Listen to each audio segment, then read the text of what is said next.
went to an election promising that it would make aged care better, starting with a promise that they would make aged care higher quality and more affordable. Their plan to do that consists first of requiring all aged care facilities to have a registered nurse on staff 24/7, with the rule to kick in on the 1st of July this year. Staffing shortages and ineffective workarounds mean that, even in Minister Annika Wells's view, that just isn't going to happen. I think that it's going to take a while. I've said it's going to take a while for this to wash through the system. I accept that we are thousands short, but I'm just going to keep my shoulder to the wheel and keep pulling all the levers until we get there. This isn't a 1 July overrun. The boat doesn't leave the harbour on 1 July and that's it, and everyone left on the pontoon is done for. I'll keep trying on the 2nd of July and every day after that until we get it done. It's another broken promise. Going into the last election, Labor were also asked if they would, if elected, impose an aged care levy. Mr Albanese's answer was, "We are not proposing a levy." Well, a year on, Labor seems to be priming Australians for another broken promise, as it asks the Aged Care Task Force to consider one. And perhaps worse, we are a year into a new government with a Minister for Aged Care with so little idea of what to do that she is setting up a task force to consider what to do to make the sector work, with 6 months for them to come up with an answer. Well, there are no easy answers.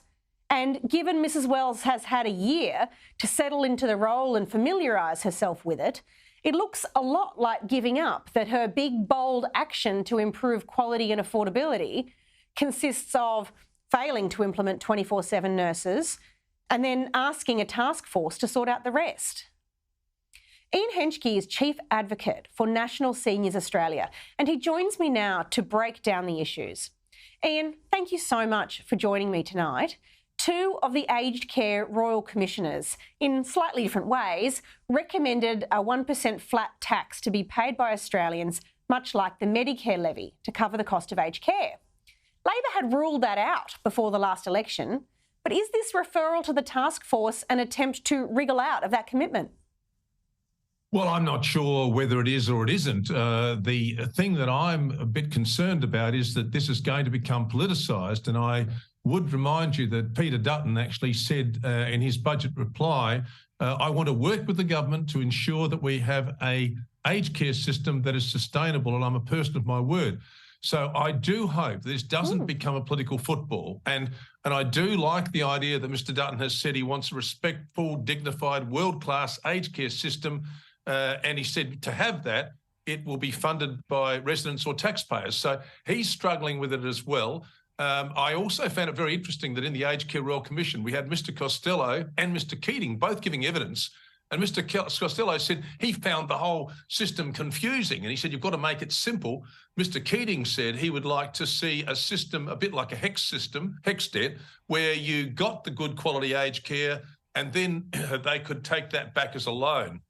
So I think there's a whole range of ways you could deal with it. But the one thing we need to do is recognise there are 5.8 million baby boomers. I think we've got millions of people coming through the system, in other words, and a lot of them will need care, and that care is dementia care, palliative care, end-of-life care, because people are going into their aged care homes now much, much later than they were. So I think there is a real need there to address it and do it in a depoliticised way.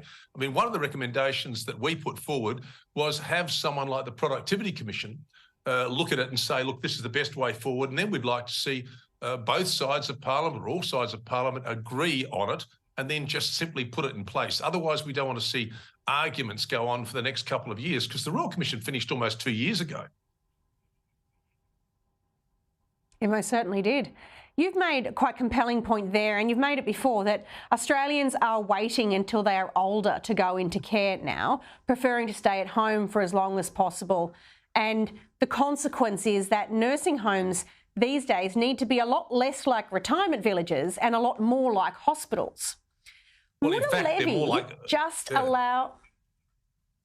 So go for it. In fact, they're more like hospices than hospitals, because if you talk to people in aged care, they say that many of the people there are only in their last months of life. So it's not the way it was, say, 10 or 15 years ago, where I heard one person say they used to drive up in a Corolla or whatever, get out with their suitcase and say, I've come to move into aged care. My wife and I have come to move in. I mean, they are not retirement villages anymore at all. I mean, there's a big difference between an aged care home 20 years ago and today. And so you do need specialised care. And look, both sides of politics said they wanted to put nurses into aged care homes because that was the recommendation of the Royal Commission that was accepted. So we shouldn't say, oh, look, this is all going to cost too much. I think we should say, look, we need to do better. And a reminder too about that, Amanda, because in the budget, it was a very small line in the budget, but it said that in the forward estimates, there would be a saving of $2.2 billion because people were staying in their homes for longer. So we've actually seen the occupancy rate of aged care homes go from in the high 90s to now in the high 80s. So there's been a 10% drop in people going into aged care over the last 10 years or so. And I suppose that's not surprising because people are saying, look, I really want to stay in my own home. When we survey members at National Seniors, they all say they want to stay in their own home for as long as possible. I think it was only about 1% when we surveyed them said they wanted to go into an aged care home. And most of those people that want to go into an aged care home do so because they've got no other support system around. And often it may be because they're so frail they need that support that they want to go in. And we should never forget that there will be people that cannot be looked after at home. I mean, we accept that. But we should have a system that encourages people to stay at home for as long as possible. Australia has got one of the highest rates of institutional aged care in the OECD. And if you look at a comparable country like Germany, I think around 10% of their 85-year-olds are in aged care. In Australia, it's around 18%. So you can see there is a bit of movement there. And a lot of savings there too, because it's much cheaper to stay in your own home for the government and for the individual than it is to go into an aged care home. Yeah, look, I can see that there's complete merit in raising standards. It's wonderful that both parties are saying the right things about the desire to improve care. But if in the good intentions we find aged care places having to close their doors because they can't get nurses to implement it according to regulations, we've got to have some problems along the way. Ian Henschke, thank you very much for your time tonight.